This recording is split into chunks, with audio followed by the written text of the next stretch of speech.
Marcus Reeves never expected that a routine trip through Hartsfield-Jackson Atlanta International Airport would change so many lives in a single morning. He never thought he'd become the center of a storm, a confrontation he never asked for, but could not avoid. As he approached the bustling security checkpoint, tension crackled in the air. Officers barked orders, lines snaked out of sight, and weary passengers groaned. Then it happened. A stern-faced security guard singled him out, demanding that he step out of line. Little did they know that this unassuming black man was in fact a Federal Aviation Administration FAA inspector sent on a surprise mission to test their compliance. Marcus Reeves woke up in the dim glow before sunrise, a gentle hum of traffic drifting through his bedroom window in downtown Atlanta. The call from his boss at the FAA had come an hour earlier. "We need you to conduct an unannounced audit at Hartsfield-Jackson Atlanta International Airport today. They're short-staffed, or so we've heard, and we want to verify their compliance. Keep it discreet." Discreet, that was always the word they used. As one of the few black FAA inspectors in his region, Marcus prided himself on his impeccable record and attention to detail. He'd earned the trust of his superiors over the years by being thorough, honest, and unflinching. This morning's operation seemed no different, just another day. However, an unsettled feeling nagged at him. He chalked it up to lack of sleep. He quickly got dressed in a simple blue button-down shirt, khaki pants, and comfortable shoes. No uniform or badge on display. For an unannounced check, it was crucial to blend in with the travelers. FAA policy demanded he remain incognito, so he tucked all official credentials in a hidden pocket inside his carry-on bag, which he would retrieve only if absolutely necessary. Outside, the sky was a pale gray tinted with pink. He hopped into his car, a reliable black sedan, and set off. Usually, the drive was automatic, pass through a few traffic lights, merge onto I-75, and steer toward the busiest airport in the world. He turned on the radio to catch the morning news. The anchors were chatting about flight delays due to a spike in random security checks. Marcus felt a twinge of professional curiosity. Random security checks that might complicate his mission. By the time he parked at the official airport inspector section of the garage, a perk he occasionally used, he could feel tension in the air. Something about the day seemed charged, as if storms were brewing beneath the surface. He took a deep breath, scanned the environment for anything unusual, then hoisted his carry-on over his shoulder. Blend in, stay calm, observe, he reminded himself quietly, heading toward the main terminal entrance. The usual bustle of Hartsfield-Jackson greeted him, frantic travelers dragging luggage, families wrestling with strollers, and airline staff hustling to their posts. Marcus inhaled the familiar mix of coffee aroma, industrial cleaning supplies, and 1,000 different perfumes from the crowd. It was a scent he associated with travel opportunity, movement, and freedom. He glanced at his watch. It was 7:05 a.m. He had no flight booked, but as part of the inspection, he'd go through security as if he were a regular passenger. The key was to see how thoroughly procedures were followed. He'd check everything from ID verification to pat-down procedures to the scanning of personal items. If done right, no one would suspect he was anything other than a traveler. He approached the check-in area for Delta Airlines, one of the largest carriers here. Even though he didn't have an actual flight, the FAA had authorized a dummy boarding pass for an internal test flight number so he could pass security. Marcus politely lined up. That's when he noticed something. The tension around the security checkpoint was palpable. A group of guards stood in a tight cluster, engaged in serious conversation.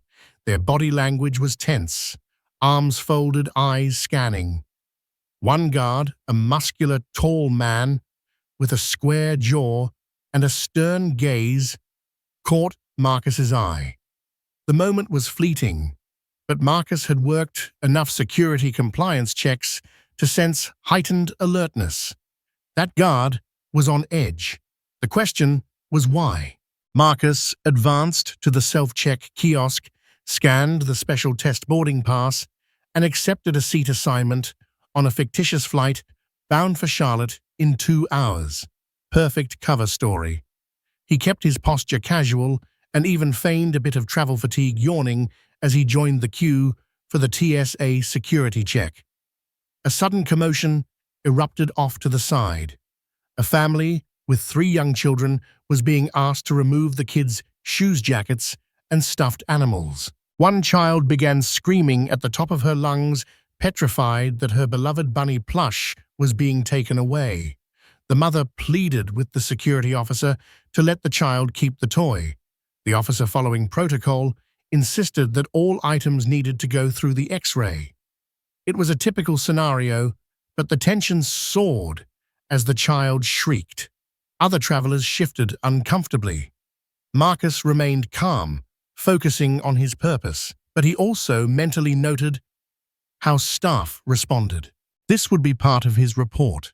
While the mother tried to calm her child, a second security officer, a woman with a sympathetic gaze, gently intervened and offered the child a reassuring smile.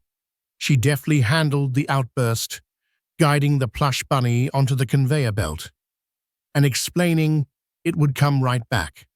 Marcus made a mental note, compassionate approach despite tension, good sign. Then a voice behind him, loud and brash, snapped him out of his observations. "You, sir." "Yes, you in the blue shirt. Step over here."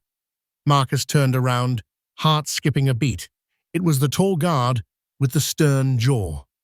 Marcus turned to face the imposing guard who had a name tag, Officer Jared Collier. Collier towered over him. His face held a mix of suspicion and annoyance, as if Marcus had already done something wrong by merely existing in the line. "Is there a problem?" Officer Marcus asked calmly, deliberately keeping his voice steady. Collier crossed his arms over his chest and nodded toward a separate cordoned area. "We have to do a random check. Step out of line and come with me." It wasn't unusual for random checks, especially given that security measures were heightened. But something about Collier's piercing glare, the slight curl of his lip, told Marcus this might not be random. Marcus had experienced subtle bias more times than he cared to admit. Whether it was truly random or some profiling, he couldn't say for certain. As an inspector, he had to keep an open mind. Marcus complied without protest, stepping aside with an air of politeness. He remembered the FAA instructions: do not flash your badge unless absolutely necessary. You want them to follow standard procedure, not to tiptoe around you because they know who you are. Collier pointed to a makeshift station with an additional scanner and pat-down zone. Another passenger, a young Latino man, was being directed there as well. Collier jerked his head. "Wait there, we'll get to you in a moment." Marcus stood quietly observing.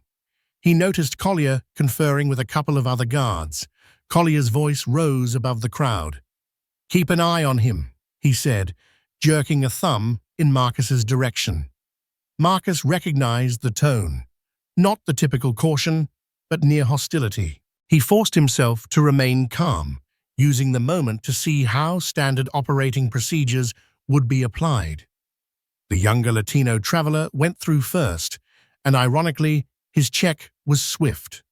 A female officer asked a few routine questions, checked his carry-on, swabbed for explosives, and waved him through. Collier, however, was nowhere to be seen during that check. When it came time for Marcus, Collier reappeared, looming behind him like a storm cloud. Arms out, Collier barked. He began patting Marcus down in an almost unnecessarily forceful manner. The latex gloves seemed to press into every seam of Marcus's clothing.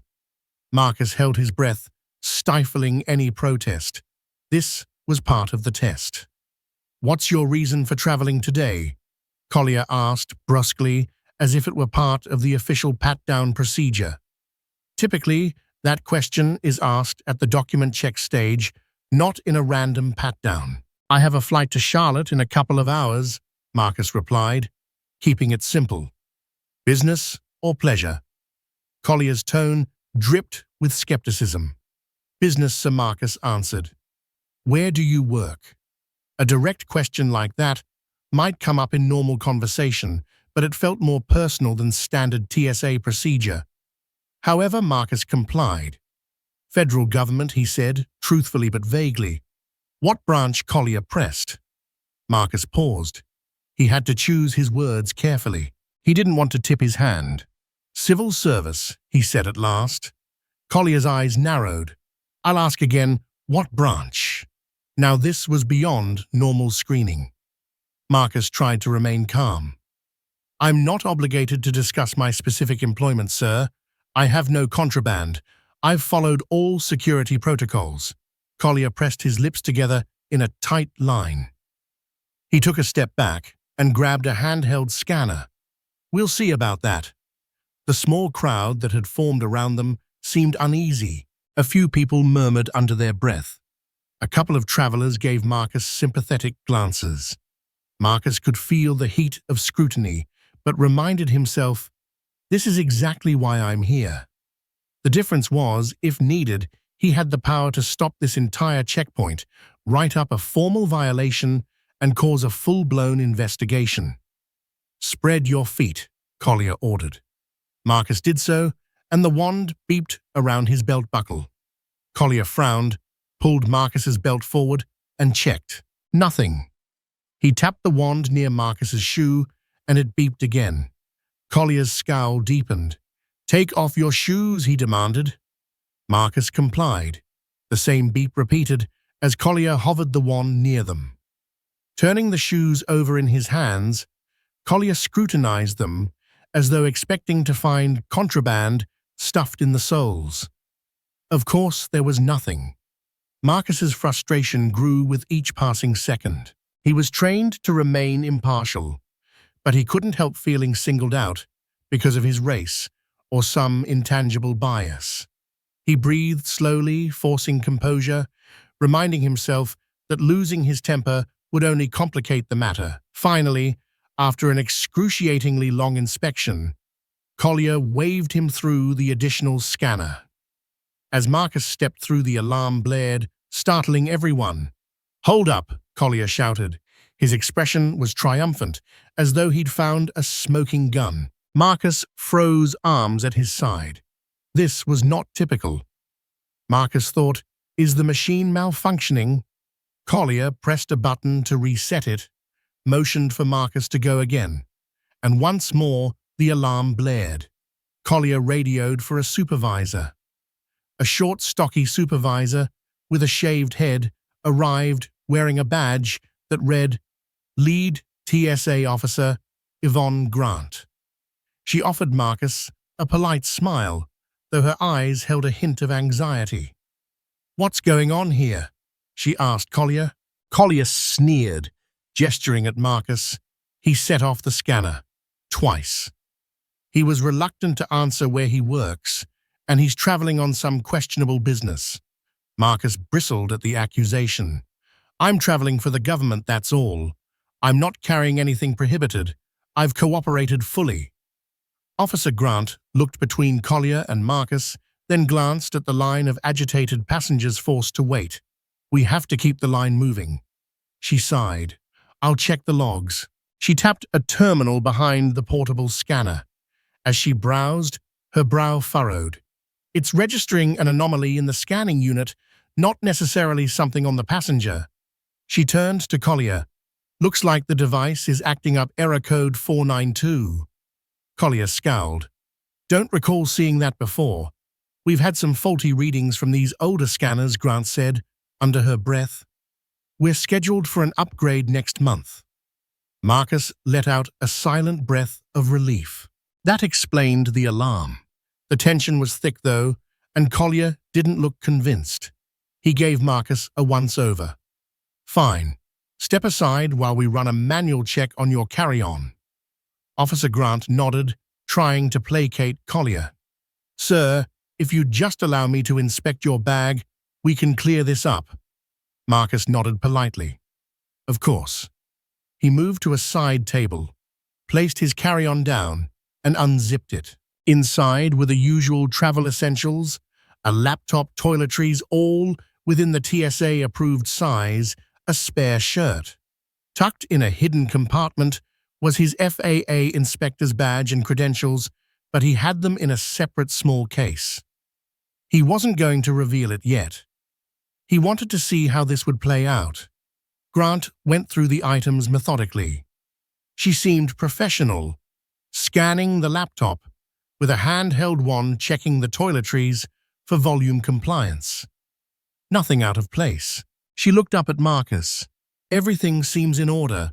I'll just run a quick test for trace explosives, then you should be on your way." She wiped a small swab over the interior of the bag and placed it into a specialized machine. Marcus waited calmly. The machine beeped green. "Clear," Grant said, with a nod. Before she could dismiss him, Collier cut in. "What about ID verification? We haven't confirmed this boarding pass or if it's legitimate. He said he's traveling on government business. Where's his official travel letter or something?" Grant frowned, glancing at Collier. "He has a valid boarding pass. TSA's job is to match ID to boarding pass, not to verify his business. Step down." Marcus could almost smell Collier's frustration. The tension was near breaking point. Collier let out a heavy breath, scanning the crowd. Some travelers had started recording on their phones.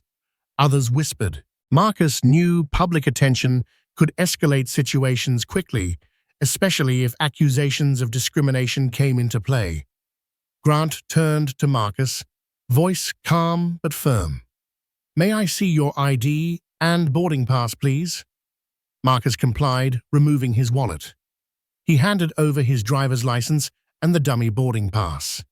She inspected them carefully, scanning something on her handheld device. Her eyebrows arched in surprise. The system recognized the passcode as valid. She likely saw it was a special FAA test flight number, but it wouldn't explicitly say, "Inspector." Grant handed them back. "All good here. You may continue, sir." Marcus tried not to reveal his relief. "Thank you, Officer Grant." She smiled politely.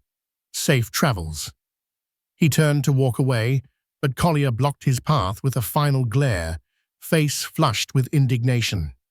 "Next time, answer the questions more directly, and you won't have to go through all this."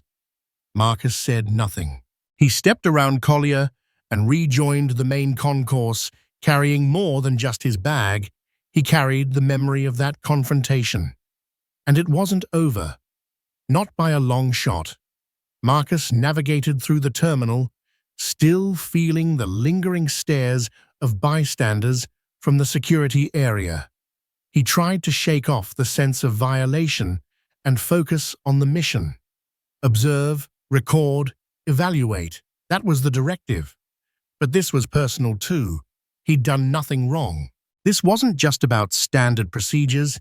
It felt like bias, or at the very least, a targeted aggression from Collier.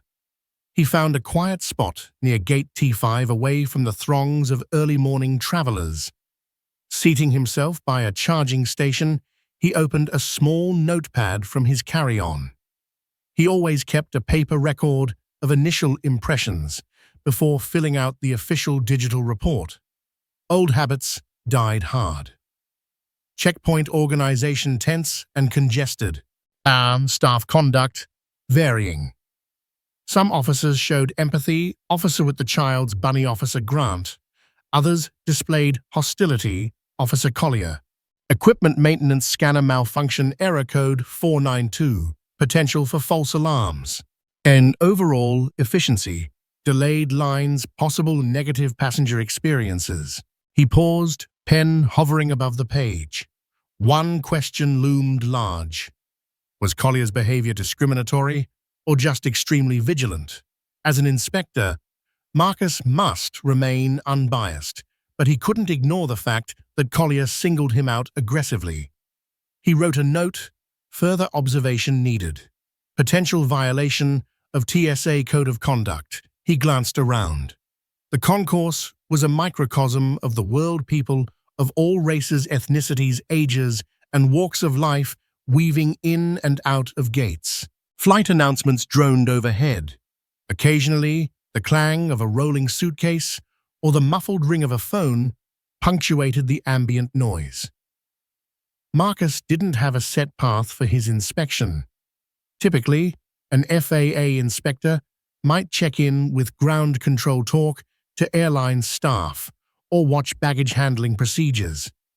But this was a surprise check, specifically focusing on security compliance and passenger screening. The next logical step was to discreetly observe the TSA from various vantage points, maybe even exit and re-enter security to see if procedures changed throughout the day.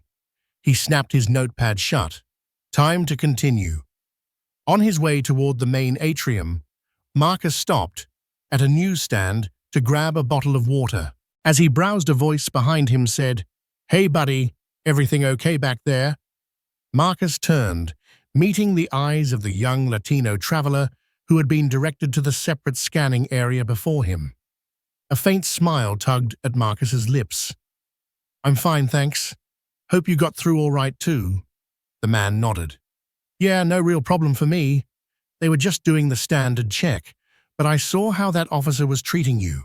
Kinda harsh, man." Marcus hesitated, unsure how much to reveal. "It happens sometimes. Maybe he was just doing his job." The man shrugged. "Could be, but I know that look.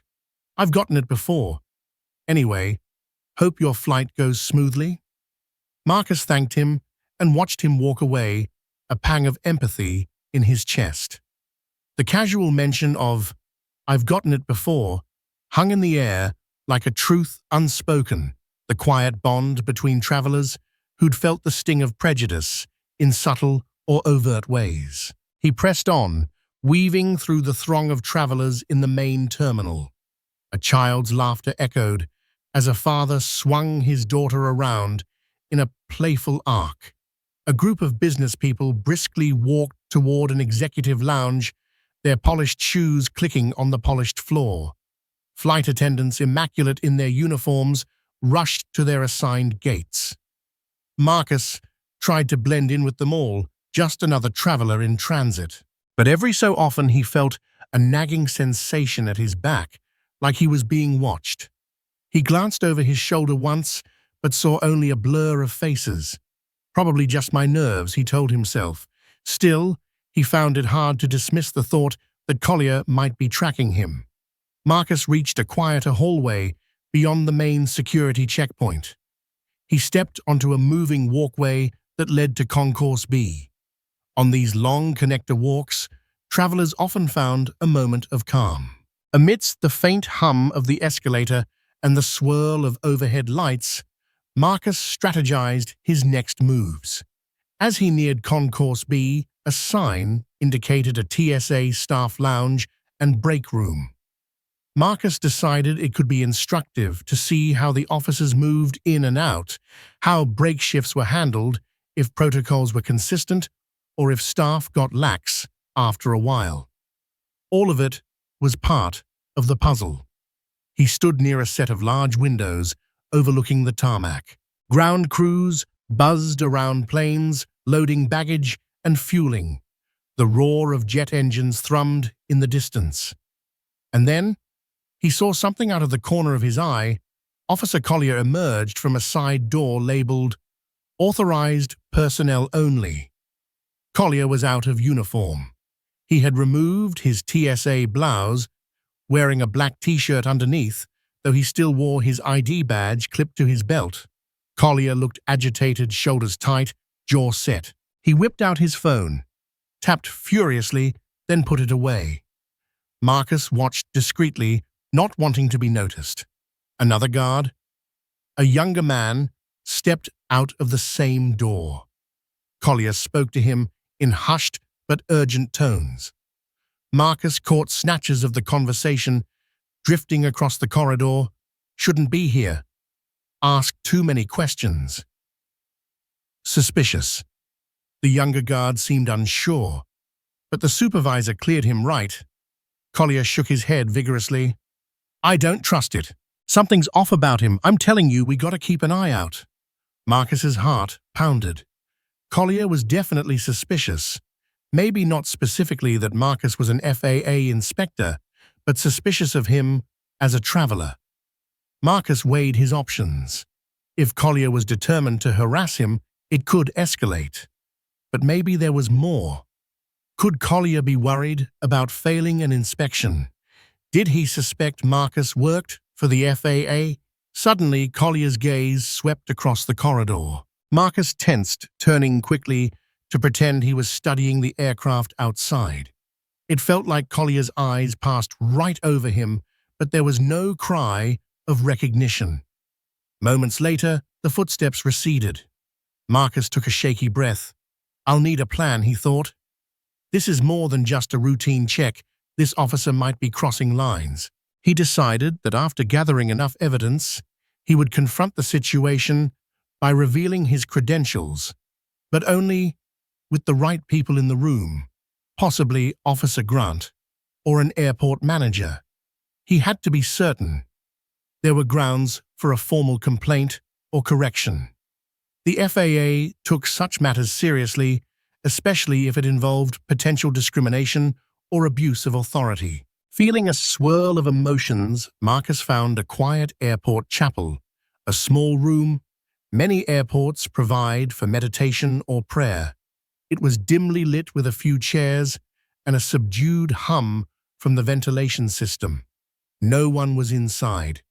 Marcus sank into a seat, closed his eyes, and tried to still his racing mind.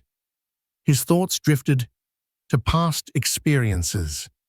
He'd faced discrimination before, but he'd also seen the importance of thorough security, especially after certain national incidents.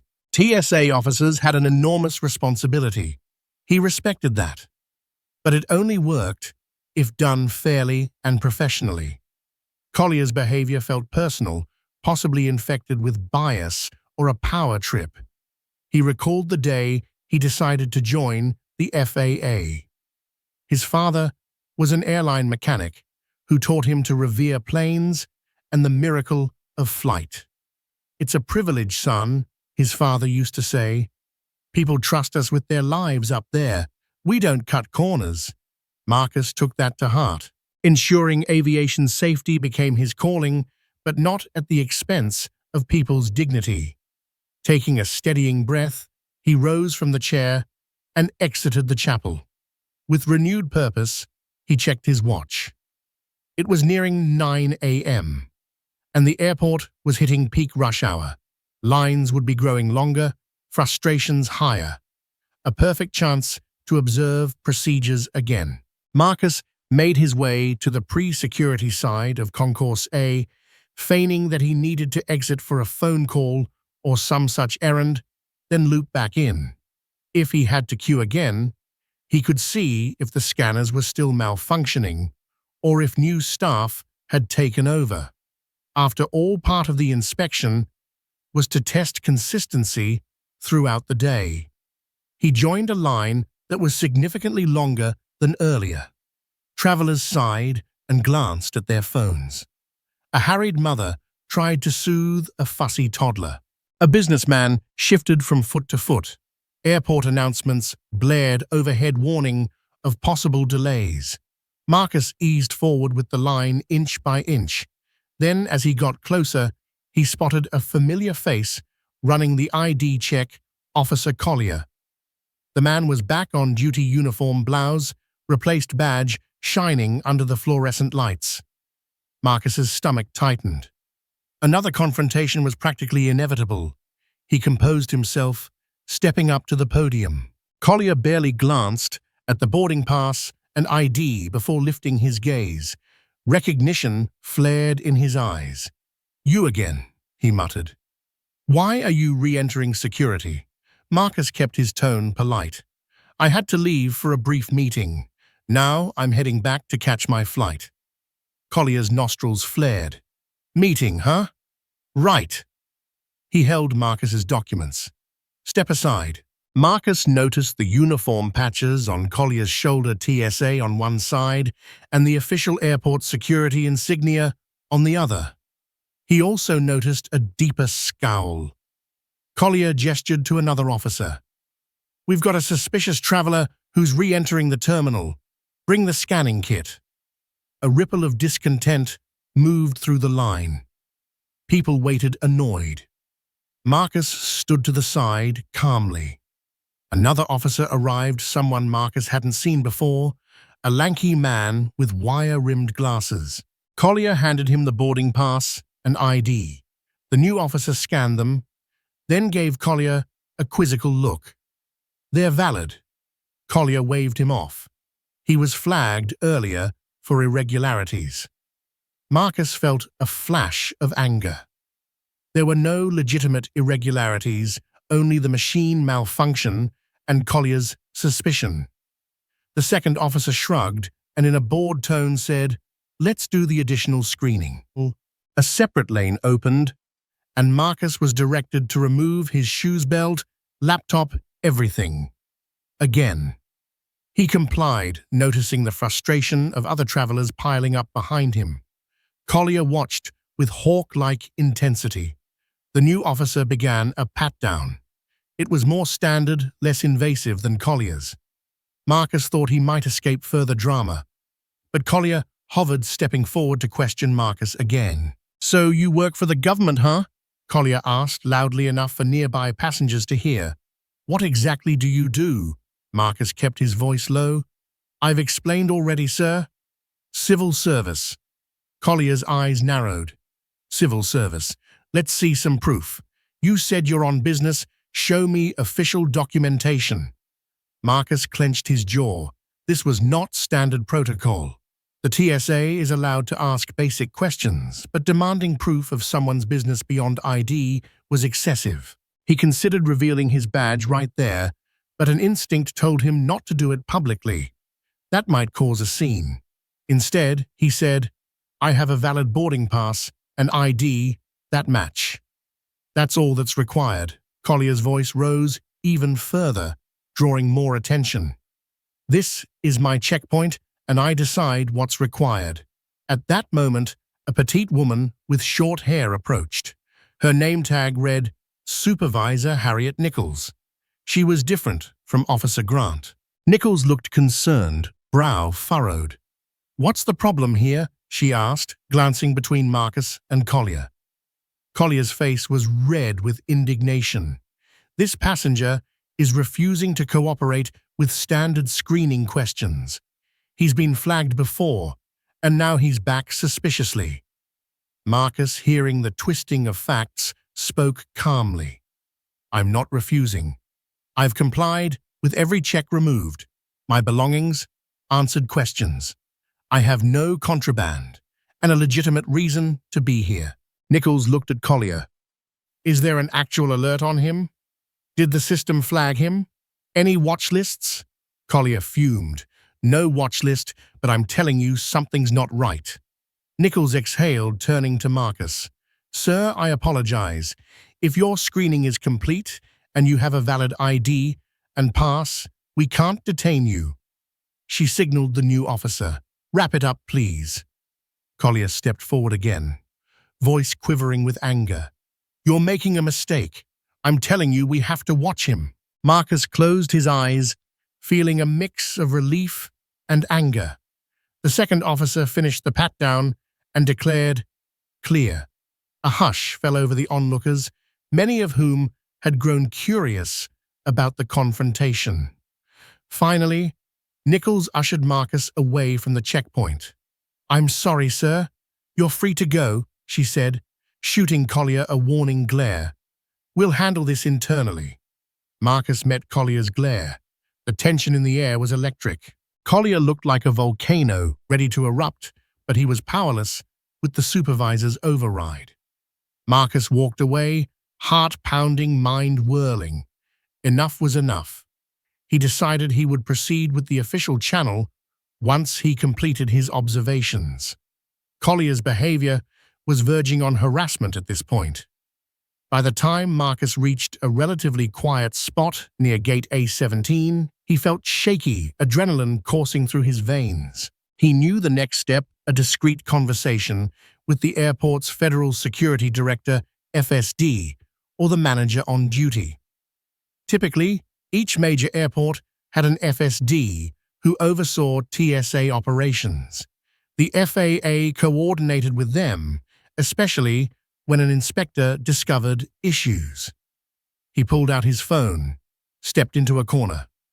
He dialed a number from memory, the office of the FAA Oversight Manager assigned to Hartsfield-Jackson. After 2 rings, a familiar voice answered, "Lisa Delgado, FAA Regional Oversight."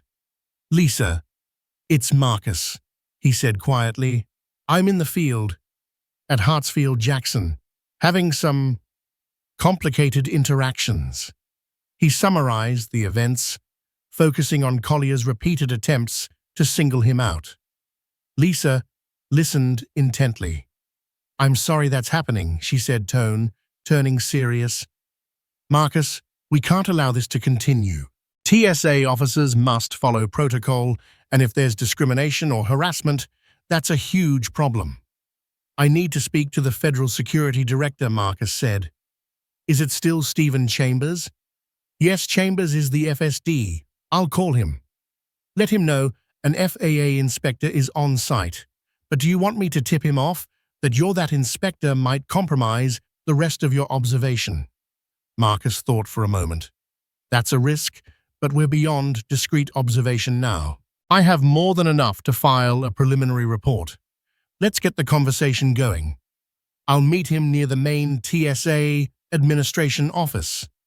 "Understood, I'll do it now," Lisa said. "Be safe, Marcus." He hung up, exhaling. The day was taking a turn he hadn't anticipated, but perhaps the best outcome would be to root out improper conduct. With that in mind, he headed toward the administration offices located past baggage claim near the corridor leading to the international terminal. Marcus navigated his way down a quiet hallway lined with posters about TSA recruitment and safety protocols. He spotted the frosted glass door of the main TSA administration office. Before he could knock, it swung open, revealing a tall, middle-aged man with salt and pepper hair, Federal Security Director Stephen Chambers. Chambers wore a crisp suit, his TSA badge clipped to his belt. A quick assessing glance passed over Marcus, then Chambers extended a hand. "Marcus Reeves, correct, Lisa Delgado filled me in." Marcus shook his hand. "Director Chambers, thank you for meeting me." Chambers gave a tight smile. "Let's step inside." They walked into a small but well-furnished conference room adjacent to the main office. Chambers shut the door behind them. "I've read your credentials before, Mr. Reeves," he said, polite but reserved. "So you're conducting an unannounced FAA inspection of our security procedures?" Marcus nodded. "Yes, sir. I'm sorry I had to do it incognito, but that's standard procedure for surprise compliance checks." Chambers waved off the apology. "I understand. Let's cut to the chase. Lisa said you've encountered issues with one of my officers." Marcus recounted the entire ordeal, the repeated screenings, the intimidation, the verbally aggressive manner, the malfunctioning scanner that was used to justify further suspicion, and Collier's demands for additional proof of his business. Chambers listened occasionally, making a note on a notepad. "I see," Chambers said, when Marcus finished. "I take such accusations seriously. We train our officers to be vigilant, of course, but there's a line between vigilance and harassment." Marcus leaned forward. "I'm not here to hamper real security. If I had genuinely triggered an alarm, fine. But the second time the scanner was working, and he still singled me out. He questioned me beyond the scope of standard procedures." Chambers let out a weary sigh. "Officer Jared Collier has been with us for a couple of years now. He has a bit of a record for being overly assertive, shall we say. We've had complaints, but none as serious as potential discrimination. We usually chalked it up to him being extra cautious. Extra cautious is one thing, Marcus said. Bullying is another, especially if it targets certain demographics. Chambers nodded gravely. I'll initiate an internal investigation. We also have cameras at the checkpoints. Footage doesn't lie. In the meantime, how do you want to proceed with your inspection? Marcus paused. I believe I've seen enough to file an official FAA report. However, I'd like to do a walkthrough with you or a designated liaison to check on equipment and protocol compliance. Chambers agreed. We can do that now. I'll have a staffer show you around the secure areas if you like. Before Marcus could respond, the door burst open. Collier stood there, breathing hard. It was clear he'd rushed over.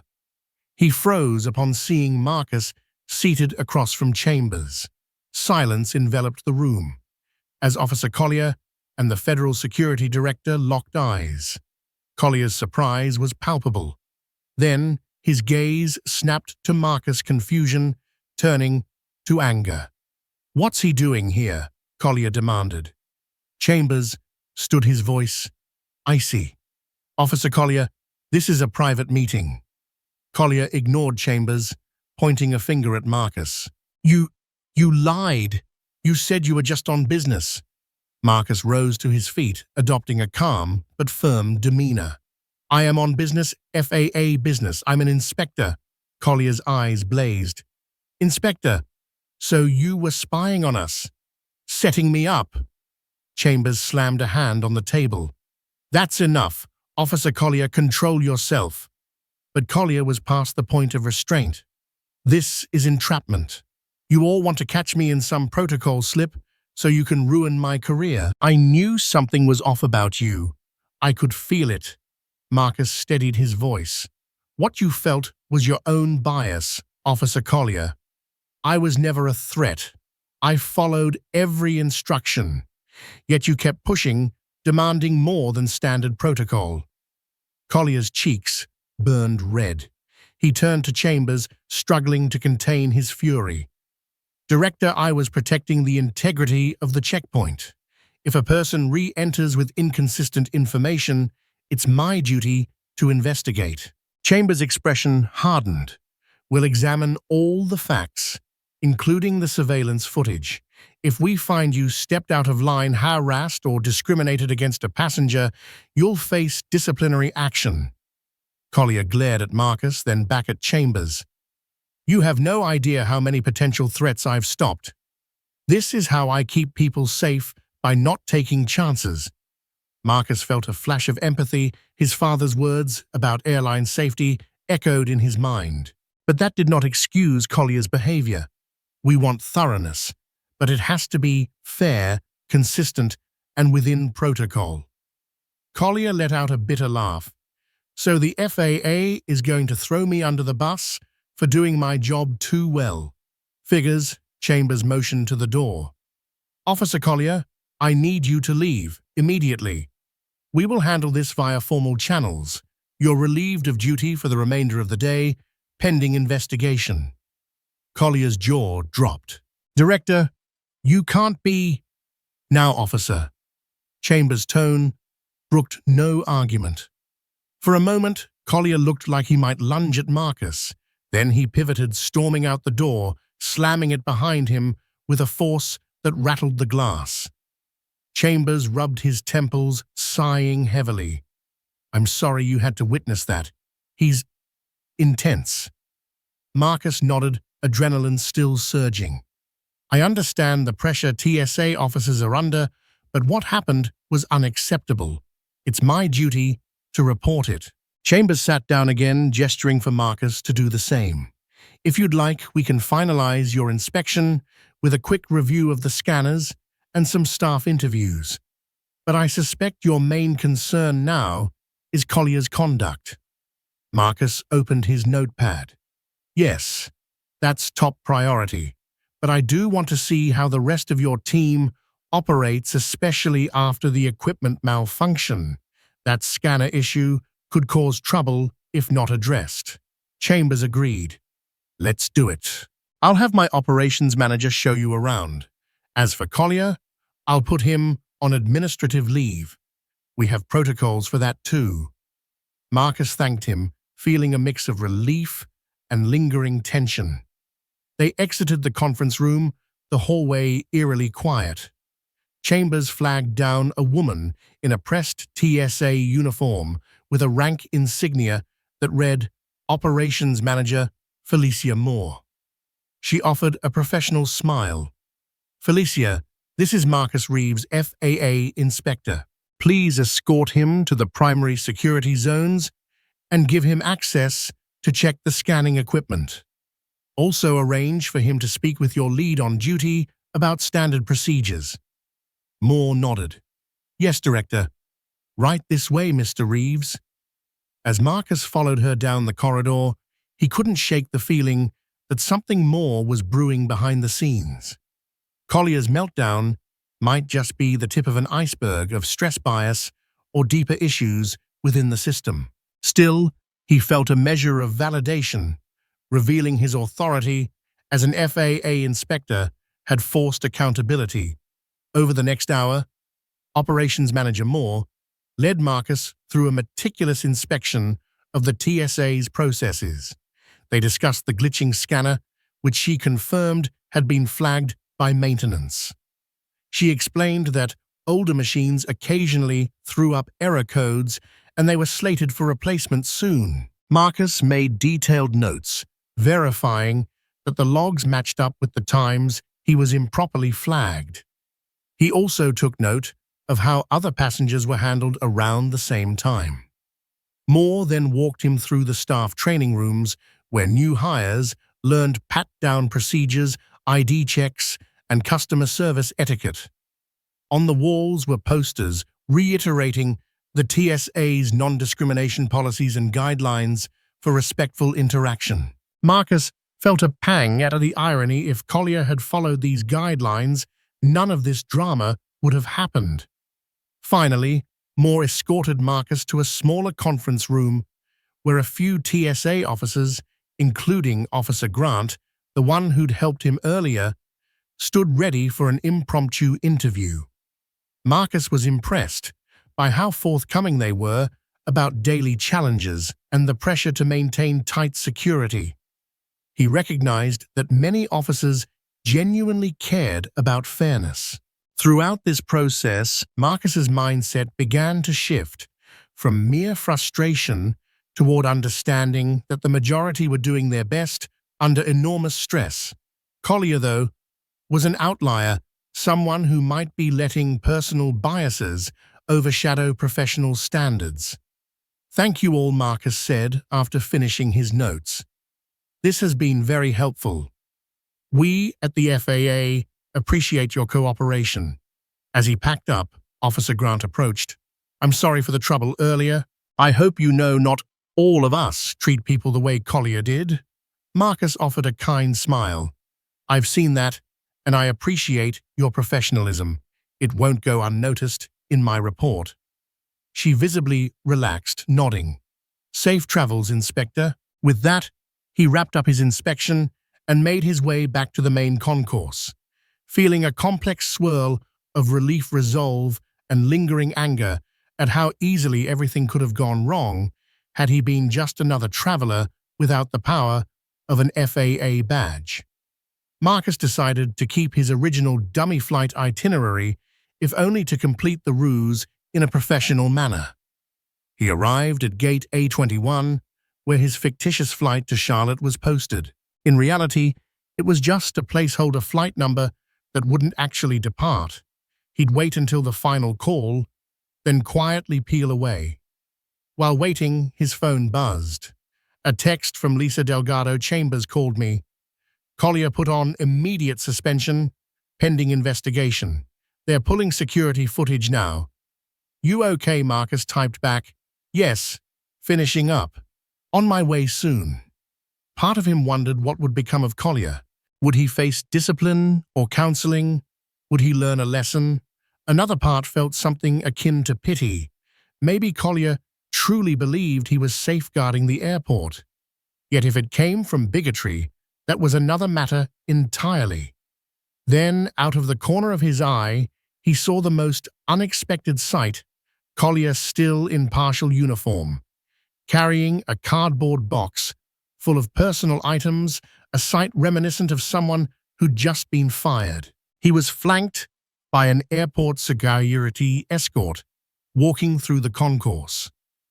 Heads turned as people noticed the incongruous scene of a TSA officer no longer on duty, shoulders slumped, face tight with rage and humiliation. Marcus's eyes followed Collier. As they drew closer, Collier's gaze locked onto him. For a split-second time, froze. Collier's expression flickered between anger, shame, and a sense of betrayal. Marcus could only wonder what was running through his mind. Then Collier turned away, continuing his march of shame out of the terminal. Hard karma, Marcus thought. The moment was painful to witness, but it also affirmed that actions had consequences. Collier had crossed the line. Now the system he once abused for his own sense of power had turned on him. As the overhead speakers announced boarding for Flight 625 to Charlotte, Marcus quietly collected his carry-on. He planned to leave in a few minutes. He had all he needed for the inspection report. But drama seemed to follow him like a persistent shadow. Just then, a middle-aged woman in a navy blue business suit approached. "Excuse me," she said breathlessly. "Are you boarding this flight to Charlotte?" Marcus froze, uncertain how to respond. Yes," he fibbed. She exhaled in relief. "Great. Sorry to bother you, but they just cancelled my original flight. Could you watch my bag for a quick second while I run to the restroom?" Security rules blasted in Marcus's head. Never watch another passenger's bag. Never leave bags unattended. He carefully responded, "Ma'am, I'm sorry, I can't be responsible for your luggage. Maybe you can bring it with you or ask the gate agent." She gave him a pleading look. "My phone is about to die, and I can't lug this around. I'll be back in just a minute." This was a classic airport predicament that the TSA hammered into everyone's brain. Do not accept items from strangers. Marcus politely refused again, even explaining the security policies. The woman pressed her lips together, frustrated, and marched off with her bag in search of an alternative. Marcus silently thanked the countless training sessions that had drilled that rule into him. Turning away, he caught a glimpse of a TV screen overhead, broadcasting a news segment. The headline read, "Increased scrutiny at airport security after spike in passenger complaints." He couldn't help but think how ironically relevant that was to his day. With no reason to continue the charade, Marcus decided it was time to exit. He walked away from gate A21, letting the final boarding call echo behind him. He navigated to the nearest exit toward baggage claim, and from there to the parking garage. As he emerged onto the curb outside, the Atlanta sun was high and bright, the day sweltering. He loosened his collar, feeling both physically and mentally drained. Yet there was also a spark of triumph. He'd done his job, uncovered misconduct, and maintained composure. In his car, he scribbled more notes to finalize the day's observations. Collier singled out passenger me multiple times without legitimate cause. Malfunctioning scanners used to justify repeated searches. Supervisor Nichols and Officer Grant followed proper protocol once aware. FSD Chambers cooperated promptly. Need formal review of staff training, reprofiling, and excessive questioning. He wrote a concluding note. Recommend immediate retraining for staff equipment upgrade and potential disciplinary action for Collier. Then he closed the notepad. He'd compile everything into a formal report once he got back to the office. Marcus turned the key in the ignition, the engine rumbling to life. As he pulled out of the parking spot, he reflected on the day's drama. It had started with a routine assignment, but ended up a confrontation with deeply rooted biases and a lesson in accountability. Back at the FAA regional office, Marcus spent the afternoon finalizing his official inspection report. He typed meticulously, uploading pictures of the error codes from the scanners, referencing timestamps from the security camera coverage, and highlighting testimonies from Officer Grant's supervisor Nichols and others. Lisa Delgado popped by his cubicle.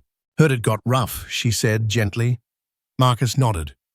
"I've never had an inspection escalate that quickly, but hopefully it leads to positive change."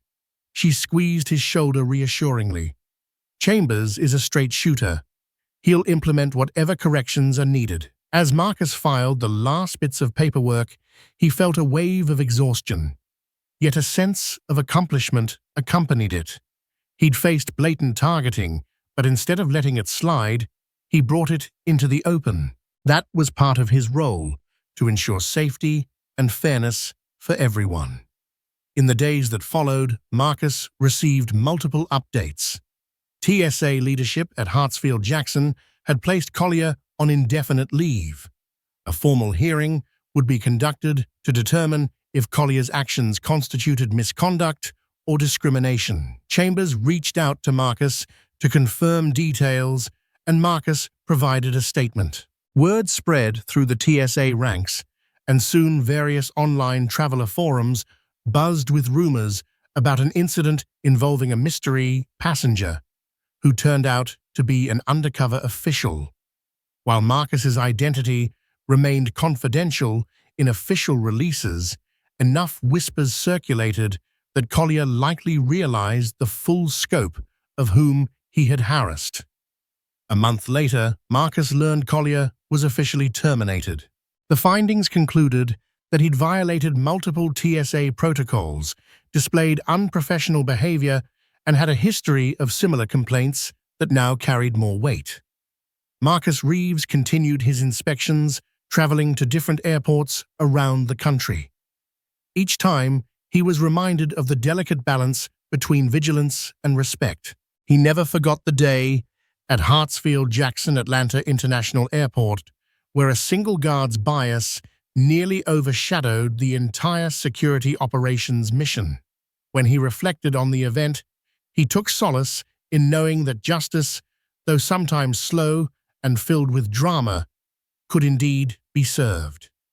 And in an age when travelers constantly worry about being singled out, it was crucial to have inspectors like Marcus willing to go undercover to ensure fairness. In a twist of fate some months later, Marcus found himself passing through the same airport. This time, everything flowed smoothly, no random selection, no one barking orders at him to step out of line. He smiled quietly, acknowledging how quickly things could change when wrongdoing was brought to light. Thank you for joining me on this gripping journey through one fateful day at Hartsfield-Jackson Atlanta International Airport.